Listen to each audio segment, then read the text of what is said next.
Assalamualaikum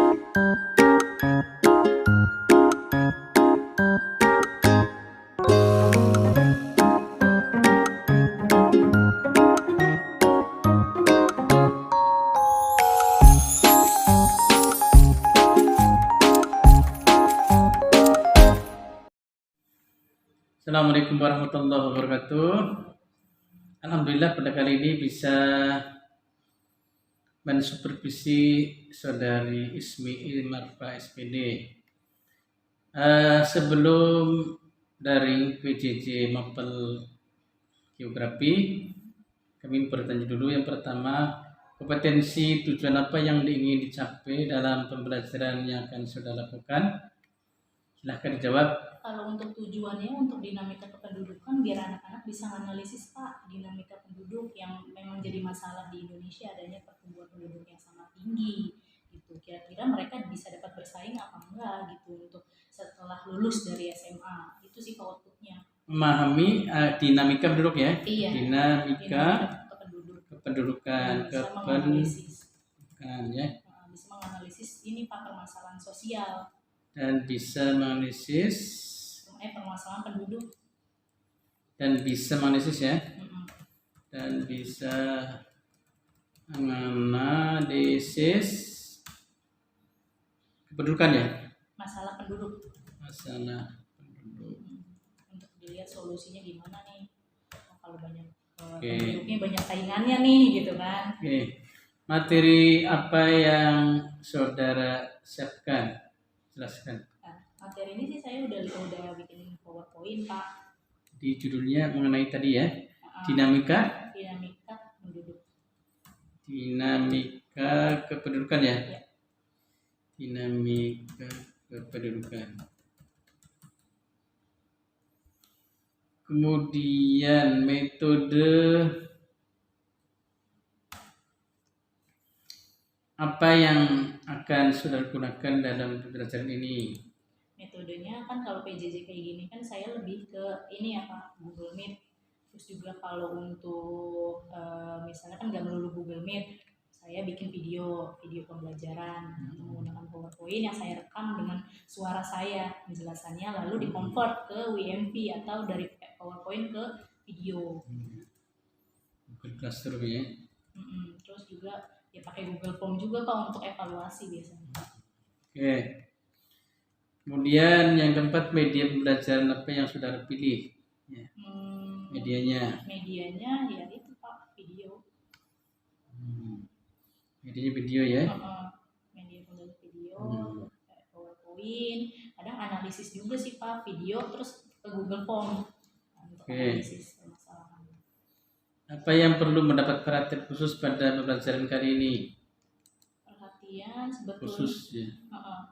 khusus sebetulnya sih ketertiban si siswa itu sendiri ya Pak, yang biar motivasi. Kadang tuh siswa suka milih-milih kan, wah pelajaran Bu Ismi nih, mungkin ada yang nggak suka kan, kadang orang minatnya beda-beda ya Pak. Cuman saya sebisa mungkin untuk menarik perhatian siswa itu ada dua arah, makanya saya tambahin nilai kalau yang nanya, kalau yang menjawab pertanyaan gitu.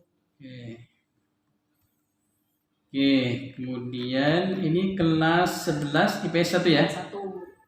Nah. Kemudian nanti kita setelah wawancara ini maka silahkan dilanjutkan untuk pembelajaran berikutnya yaitu daring. Terima kasih. Wassalamualaikum. Oke. Bismillahirrahmanirrahim. Assalamualaikum warahmatullahi wabarakatuh. Selamat pagi semuanya. Waalaikumsalam warahmatullahi wabarakatuh. Selamat pagi Bu. Oke, hari ini kita akan membahas mengenai dinamika penduduk, yaitu migrasi. Tapi sebelumnya saya ingin menginformasikan hari ini telah kedatangan Pak Busto sebagai wakil kepala sekolah untuk supervisi materi yang saya ajarkan juga. Oleh sebab itu nanti setelah akhir pembelajaran saya akan mengabsen satu-satu supaya kalian siapa nih saya pengen tahu yang bertahan dari awal sampai akhir pembelajaran saya. Terus juga dinyalain kameranya ya setelah saya absen. Nah, hari ini juga saya akan mengambil nilai keaktifan siswa. Jadi bagi siswa yang ini ya yang bertanya atau dapat menjawab pertanyaan saya, biasa saya dapat poin tambahan untuk nilai kalian ya. Oke, sebelumnya ada yang ini nggak izin sama Revina, ada yang izin WhatsApp Revina ada? Nggak tahu ya, oke.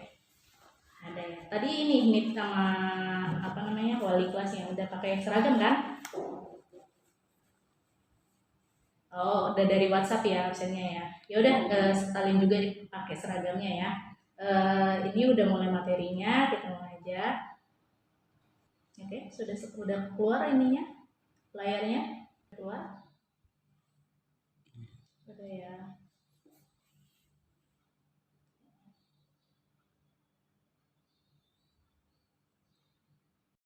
Oke, kalau belum ada yang jawab, saya review kembali untuk dinamika kependudukan di Indonesia itu untuk perencanaan pembangunan.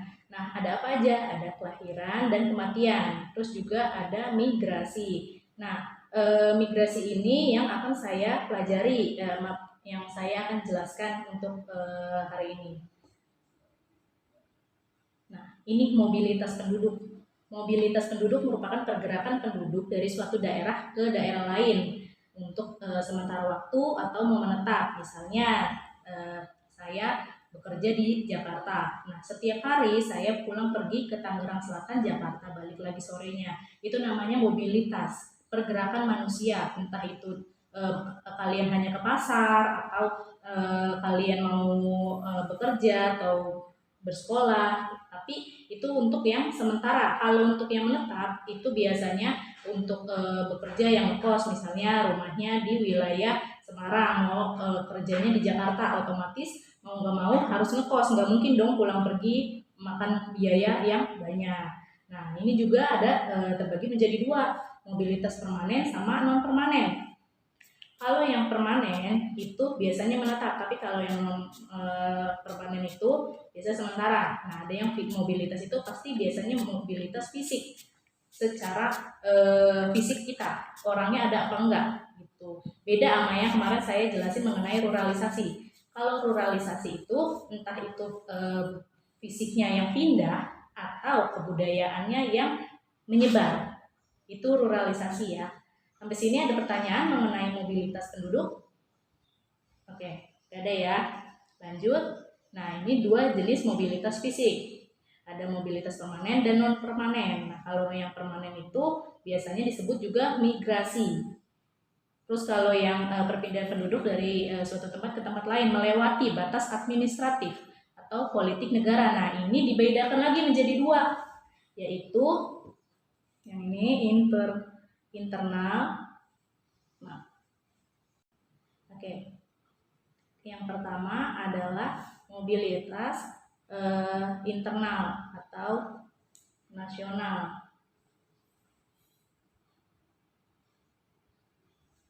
Terus ada mobilitas eksternal. Nah, kalau yang nasional itu masih dalam satu wilayah Indonesia NKRI. Misalnya dari Bandung ke Jakarta, dari Jakarta ke Kalimantan, ke Jambi, itu masih nasional. Tapi kalau eksternal atau internasional itu melewati batas administrasi negara. Misalnya orang tuanya duta besar untuk Iran, otomatis mereka sekeluarga akan pindah ke Iran. Itu udah mobilitas eksternal atau internasional, biasa disebut emigrasi yang exit keluar dari negara Indonesia. Lalu ini mobilitas internal. Nah, kalau internal itu masih di dalam satu wilayah Indonesia. Ada urbanisasi, ruralisasi, dan transmigrasi. Ini juga sudah saya jelasin yang minggu lalu mengenai urbanisasi. Itu ada wilayah dari perpindahan penduduk dari desa ke kota. Terus kalau ruralisasi itu sebaliknya. Kalau transmigrasi itu biasa perpindahan penduduk dari suatu daerah untuk menetap, tapi masih dalam wilayah NKRI. Nah, kalau eksternal seperti ini nih, ada imigrasi yang exit keluar ke negara lain untuk menetap di sana. Kalau imigrasi adalah orang luar atau WNA yang ingin menetap di Indonesia.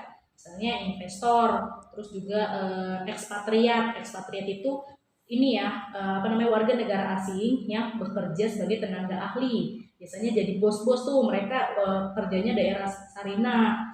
Terus untuk tinggalnya biasanya di apartemen Takubono, itu orang-orang ekspatriat. Terus ada yang namanya remigrasi, itu kembalinya penduduk dari suatu negara ke tanah airnya lagi. Misalnya nih ke dubes, orang tuanya dubes, duta besar, mereka pindah nih ke Jepang misalnya. Setelah masa kontraknya habis, untuk dinasnya itu habis, mereka balik lagi dari Jepang ke Indonesia, itu remigrasi ya. Oke, sampai sini ada pertanyaan mengenai imigrasi, emigrasi, remigrasi? Ada arti jelas.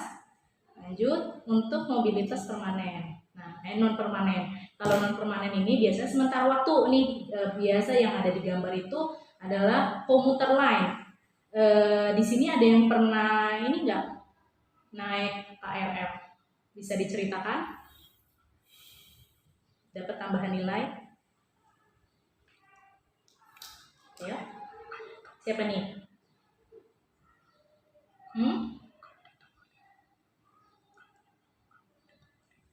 Pernah? Kemana Ki? Ke Bogor. Oh, Depok berarti UI. Nah, rasanya gimana? Ramai nggak tuh naik komuter lain? Ramai ya. Bentar ya. Oke, untuk komutasi atau sirkulasi ini adanya komuter itu daerah pinggiran Jakarta, biasanya Jabodetabek ya, dibikin alat transportasi massal supaya memudahkan masyarakat pinggiran untuk ke pusat untuk melakukan pekerjaan atau sekolah. Ini komutasi dilakukan dengan pergi pulang dalam tempo kurang dari 24 jam atau biasa disebut migrasi ulang-alik. Ulang-alik itu bukan bolak-balik ya, bukan kayak pesawat ulang-alik, bukan, tapi bolak-balik, maksudnya seperti itu. Terus ada lagi namanya sirkulasi, bentuk mobilitas penduduk non permanen yang dilakukan untuk menginap di tempat tujuan sementara waktu. Jadi cuma nginep kemalaman atau kalau enggak, besok ada meeting, biar pagi-pagi gimana itu, untuk menginap di tempat tujuan sementara waktu. Oke, untuk mobilitas pekerja itu pola mobilitas tenaga kerja yang umumnya mengikuti pola mobilitas penduduk. Coba saya mau nanya, penduduk Jakarta yang sebenarnya itu pada pagi hari atau malam hari? Tadi bisa jawab?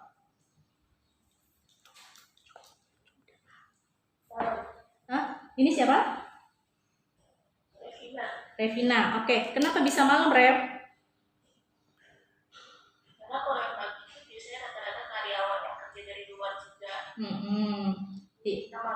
Iya, betul. Jadi penduduk Jakarta yang sebenarnya adalah malam hari.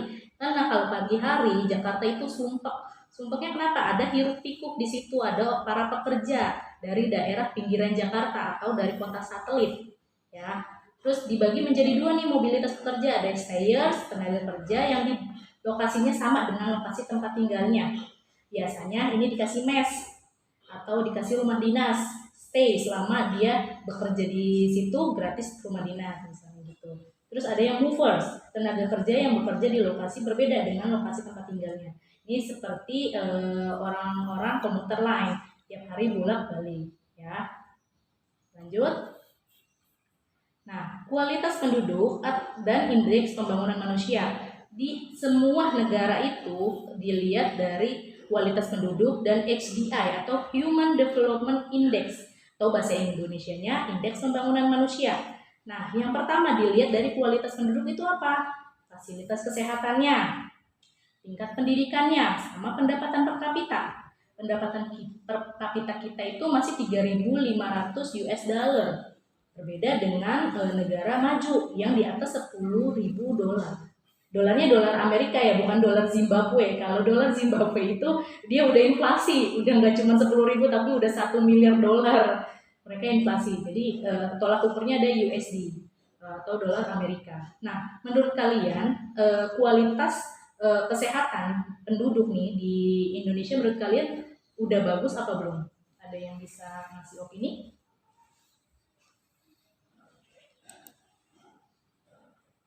Ayo, biar dapat nilai. Baru Revina sama Rizky. Siapa nih?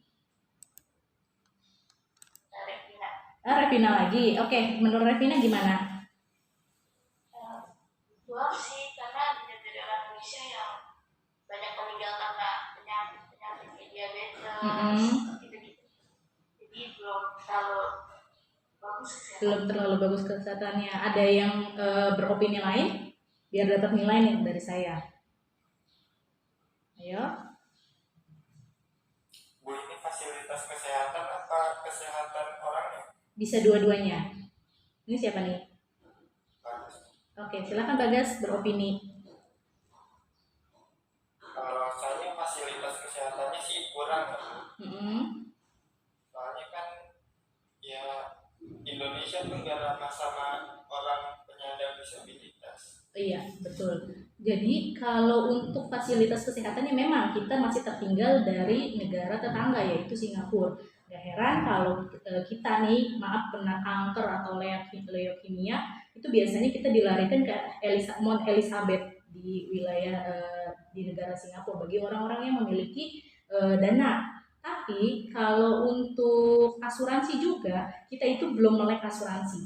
Saya bukan marketing asuransi ya, tapi asuransi itu di setiap negara khususnya Australia itu kalau kita mau belajar di Australia aja kita harus wajib memiliki asuransi.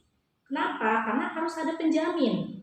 Penjamin kalau kita mau kenapa-napa atau sakit atau kecelakaan. Tapi di Indonesia BPJS yang masih kategori murah itu murah loh, yang kelas 1 itu 160.000 itu termasuk murah dibandingkan asuransi negara lain atau asuransi swasta lain. Asuransi swasta lain itu per bulannya 500.000. Itu kita masih belum melek asuransi untuk kesehatannya. Tapi kalau dari angka harapan hidup dari indeks pembangunan manusianya kita sudah mulai tinggi, sudah mulai tahu betapa pentingnya itu kesehatan.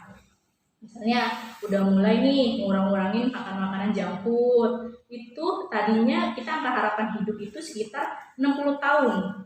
Itu untuk yang perempuan. Biasanya kalau laki-laki itu lebih rendah angka harapan hidupnya karena laki-laki itu lebih rentan terkena kecelakaan atau penyakit. Kalau perempuan kan biasanya banyak yang lebih di rumah kan, tugas domestik lah di rumah tangga. Nah itu udah mencapai sekarang, udah bukan 60 tahun lagi, tapi sudah mulai naik ke 70 tahun. Angka harapan hidup itu apa?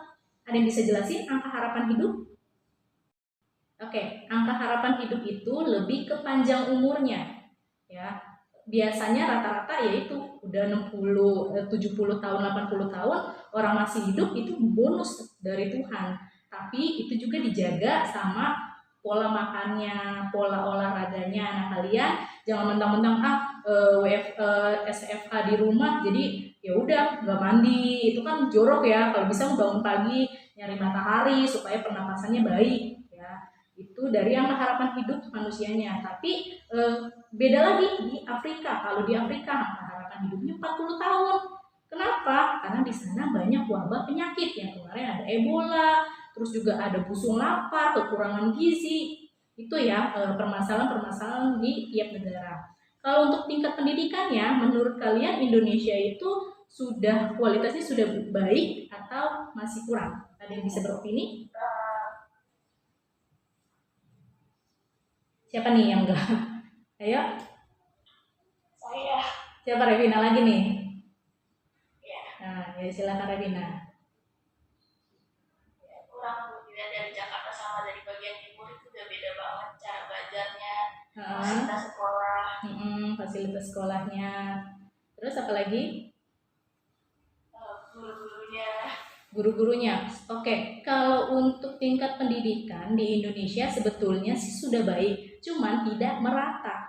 Kok tidak merata, Bu? Karena masih banyak masih banyak yang belum mengenal huruf. Biasanya wilayah timur itu mereka nggak ada yang mau ditugasin di Papua.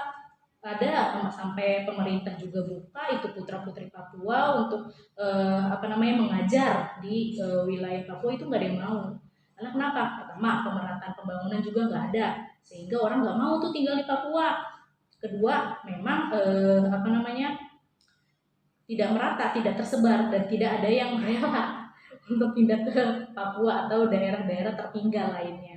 Itu ya. Kalau untuk dari segi fasilitasnya, kalau saya dari tahun 1999 itu udah SD sampai sekarang udah ada mulai perkembangan nih. Sekalian bersyukur banget, sekolah udah ada AC-nya, ada WiFi. Saya dulu nggak ada, kepanasan beneran. Terus juga nggak ada yang namanya LCD, gurunya nggak ada yang bawa laptop. Ini udah menurut saya sangat baik, tapi tidak merata.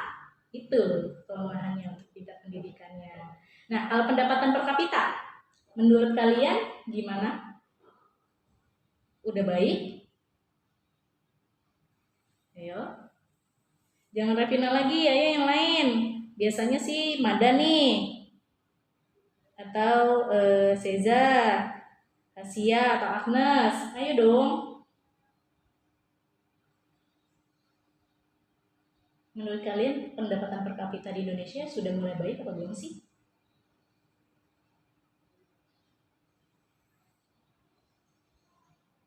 Ayo.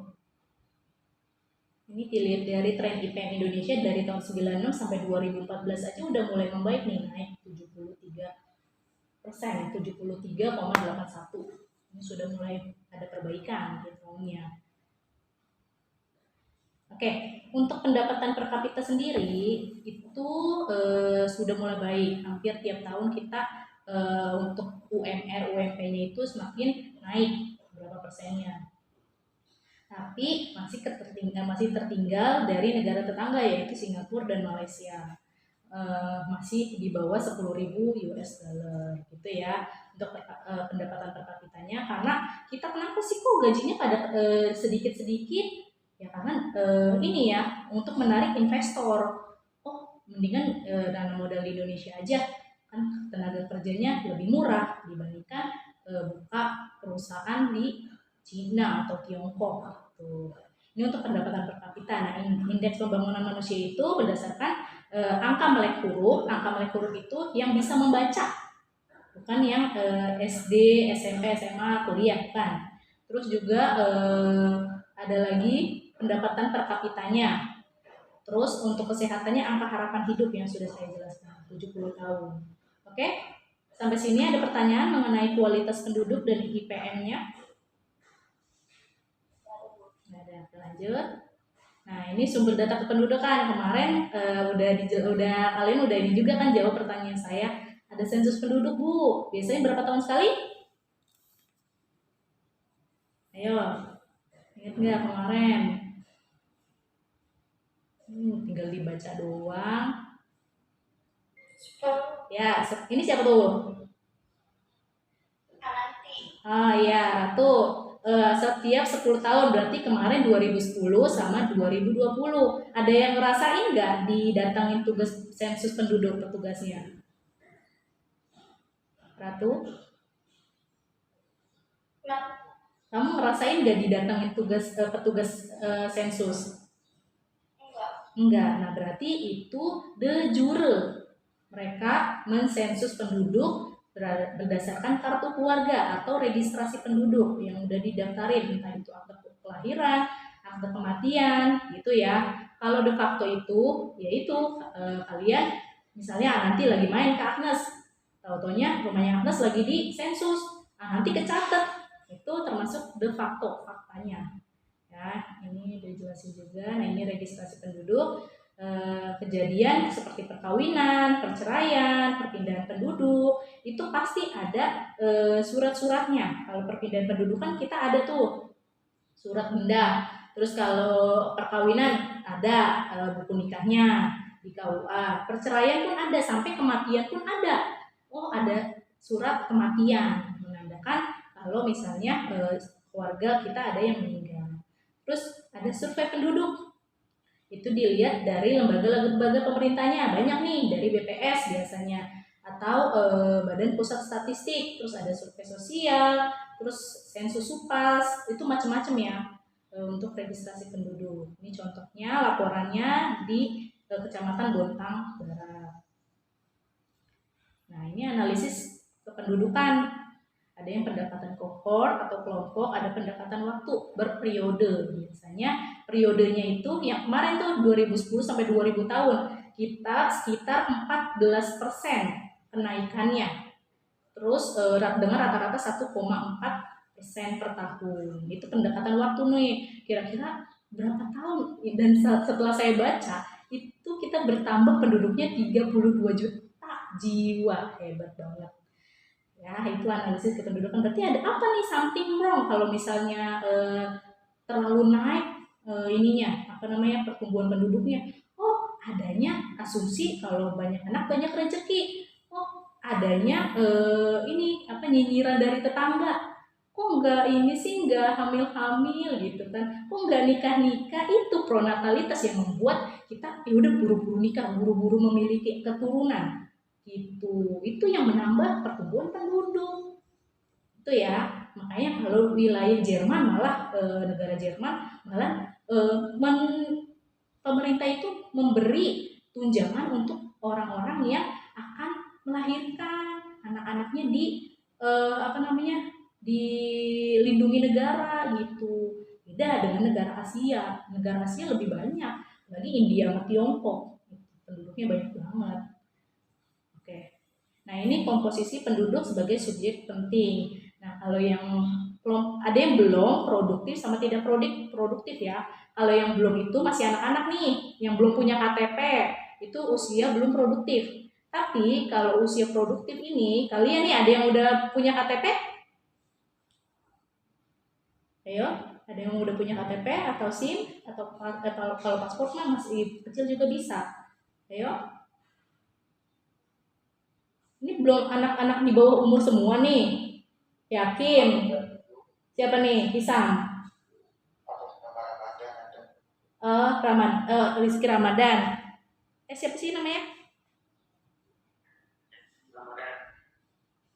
Ramadan Kurnia.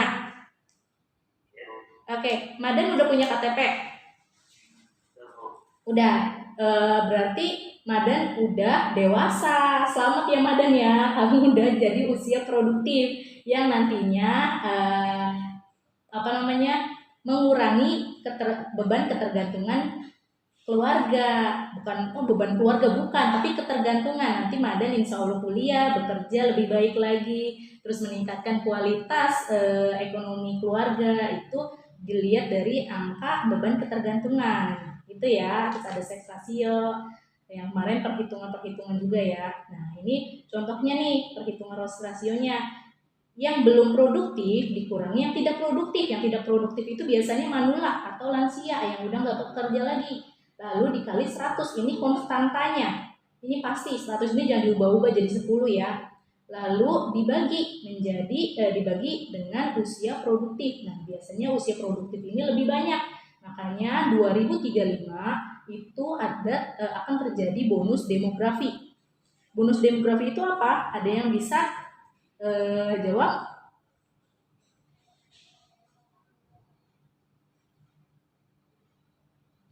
Bonus demografi.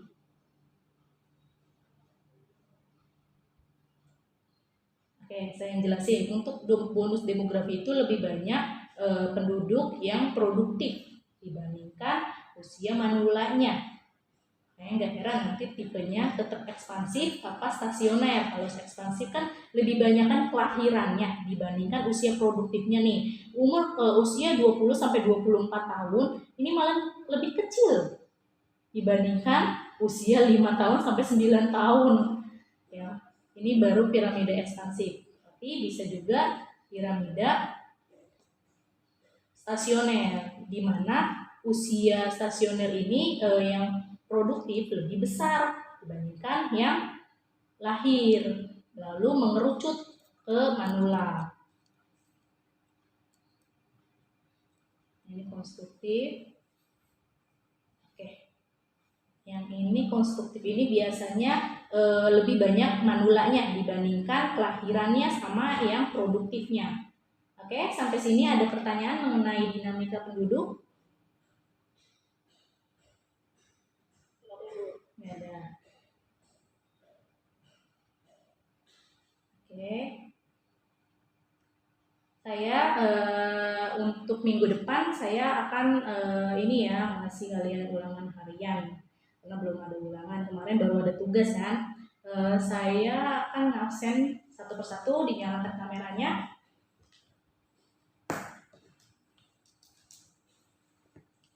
Agnes, Hadir Bu. mana kameranya on cam ya?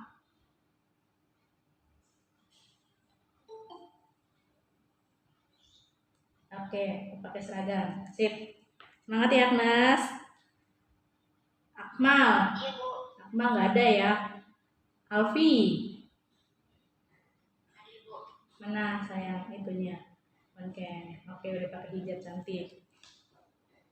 Al tadi telat, saya alpain, udah saya ini, udah saya apa jelasin. Terus Ratu, Hadir Bu. oke on cam sayang.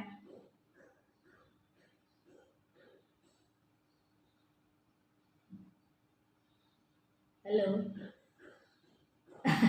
Coba lihat dong. Oke, sip. Assalamualaikum warahmatullahi wabarakatuh. Oke, Saudari Ismi, setelah daring selama 30 menit lamanya tadi, untuk kali ini kami akan bertanya kepada Anda, bagaimana kesan saudara setelah menyaksikan pelajaran ini? Pesannya sih lebih excited ya Pak. Maksudnya ini permasalahan yang bisa kita lihat dengan mata kepala kita sendiri ya Pak. Permasalahan penduduk yang kita rasakan. Jadi lebih mudah untuk mengaitkan dengan kehidupan sehari-hari. Teori ya Mak, kehidupan sehari-hari itu saling berkaitan. Kesannya apa? Kesan paling apakah sangat menyebalkan? Enggak, Apa kan saya senang? udah bilang senang Pak. Senang ya? Iya. Senang ya? Iya, karena mudah Pak kalau untuk Senang materi ya? kependudukan. Ya, senang ya, senang, menyenangkan ya, Iya. menyenangkan ya, sesuai dengan pelaksanaan pelajarannya. Coba saudara ceritakan hal-hal yang saudara rasa yang telah memuaskan dan hal-hal yang kurang memuaskan. Kalau yang memuaskannya itu senangnya kalau anak-anak, Bu saya Bu pada rebutan dulu waktu tatap muka pada rebutan Pak, Bu saya Bu gitu. Tapi kalau yang nggak memuaskan itu kadang nggak tertib Pak, ada ya satu kelas yang memang karakteristiknya beda gitu, yang diem aja. Tapi ini tadi sih bagus, ada yang menjawab dua arah gitu Pak. Dua arah ya, komunikasi dua arah ya. Iya, kalau yang nggak menyenangkan itu tidak tertib. Iya, Absen. diem Cuma aja ya. 9 orang, ya udah 9 orang diem aja gimana? Iya, kaku ya. Iya. Ketiga, bagaimana perkiraan saudara mengenai kompetensi siswa yang berfokus pada kesehatan hidup? Kesehatan hidup itu ya, silakan menurut Anda bagaimana ini? Ya, saya sih senang Pak kalau Bu, kadang ada yang pernah nanya Bu cara bikin KTP gimana sih Bu? Karena mereka mungkin udah mulai puber kali ya Pak, terus udah mulai dewasa, umurnya sesuai, terus ada materi kayak gini, kayak tadi saya tanya KTP-nya gimana. Itu sih Pak saya senang sih Pak, biar mereka bisa survive di kehidupan yang realnya gitu. Oke. Kemudian apa yang menjadi kesulitan siswa setelah mendapatkan pelajaran tadi? Kadang yang sulit itu kalau udah perhitungan Pak, misalnya ada yang perhitungan penduduk, kemarin saya kasih modifikasi tuh Pak, soalnya ada kependudukan berapa persen, misalnya jumlah penduduk 2 juta, saya kasih tentang menurut umur Pak, ada 5%. Nah mereka kesulitan itu banyak yang ada yang salah, ada yang enggak, semua itu sih Tergantung kesulitan. soalnya ya. Iya, biasanya perhitungan Pak, Perhitungan anak ya. IPS kan Perhitungan soalnya. iya, perhitungan soal perhitungan kali Pak. Ya. Soal perhitungan ya. Soal hitung ya. Iya. Terus apalagi kalau yang kelas 10 ya ada yang ngitung gempa Pak. Iya. Anak-anak. Oke. Apa yang menjadi kesulitan Anda ini? Ada nggak yang merasa sulit tadi? menyampaikan ini? Merasakan sulit nggak sih, Pak? Enggak ya? Apa ketertiban, kehadiran, apa Ya gimana? itu ketertiban aja, cuman beda tergantung ini kelasnya masing-masing, balik lagi ke kelas. Oh, karakteristik IPS 1 memang disiplin, anaknya juga ini apa namanya tanggap gitu. Iya, iya, iya. Heeh. Kemudian bagaimana alternatif untuk mengatasi kesulitan itu? Mengatasi kesulitan tadi, sarannya bagaimana? Kalau saya misalnya nanya ada yang sulit nggak, atau kalau biasanya sih via WhatsApp sih Pak. Misalnya mereka nanya nih kayak kemarin Revina sama Faisal, Bu ini 5%-nya ini mau di ini ya Bu dari jumlah penduduk, biasanya WhatsApp saya.